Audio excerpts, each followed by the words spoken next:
Power star Pawan Singh नाम नहीं brand है। आप लोग को ये बात तो पता ही है भाई।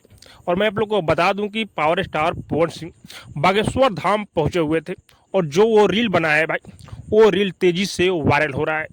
पवन सिंह का डायलॉग हो या रील हो भाई, बहुत तेजी से वायरल होता है। तो बागेश्वर धाम और पवन सिंह का जो रील बना है बहुत ही तेजी से वायरल हो रहा है भाई। और मैं आप लोग को बता दूं कि जो गाना आया है पवन भैया का न्यू दिलवा ले जा रुमाल में, बहुत ही बेहतरीन तरीके से व्यू प्राप्त कर रहा है।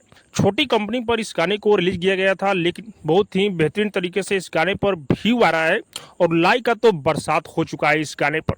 और आप लोग को पता ही है कि जो पवन सिंह अकेले गाना गा देते हैं भाई, वो गाना सुपर डुपर हिट हो जाता है। तो पवन सिंह इस गाने को अकेले गाए हुए हैं। एसएसबी कोड पर इस गाने को रिलीज किया गया है, आप लोग सुन भी लिए होंगे भाई।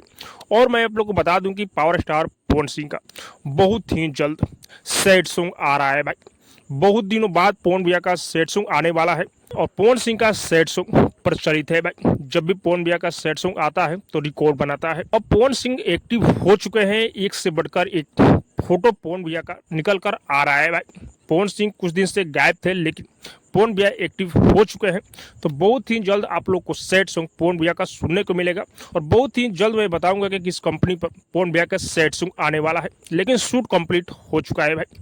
बाकी आप लोग कुछ दिन का वेट कीजिए और हाँ, आप लोग को क्या लग रहा है कमेंट करके जो बताइए। और अब तक मेरे चैनल को सब्सक्राइब नहीं किए तो सब्सक्राइब कीजिए, लाइक कीजिए, शेयर कीजिए, क्योंकि मैं भोजपुरी का अपडेट आप लोगों तक पहुंचाता रहता हूँ।